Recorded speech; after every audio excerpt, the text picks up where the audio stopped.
Ang M4 Sherman, opisyal na medium tank, M4, ay ang pinakamalawak na ginagamit na medium tank ng United States at Western Allies noong World War II.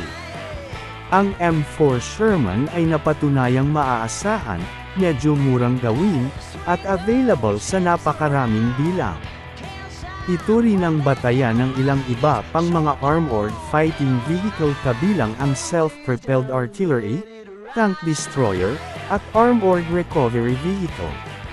10,000 ang ipinamahagi sa pamamagitan ng programang Lend-Lease sa British Commonwealth at Soviet Union.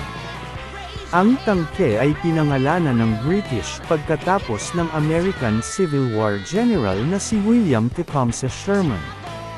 Ang M4 Sherman ay nag-evolve mula sa M3 medium tank, na para sa bilis ng pag-unlad ay mayroong pangunahing armament nito sa isang side sponson mount. Napanatili ng M4 ang karamihan sa nakaraang mekanikal na disenyo ngunit inilipat ang pangunahing 75mm na baril sa isang ganap na tumatawid sa gitnang turret.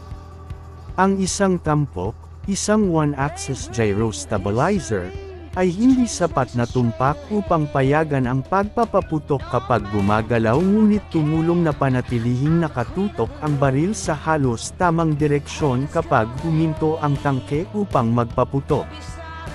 Binigyang diin ng mga taga-disenyo ang pagiging maaasahan, kadalian ng produksyon at pagpapanatili, tibay, standardisasyon ng mga pyesa at bala sa isang limitadong bilang ng mga variant, at katamtamang laki at timbang, upang mapadali ang pagpapadala at para sa pagiging tugma sa umiiral na laki ng bridging equipment at mga paghihigpit sa limitasyon sa timbang.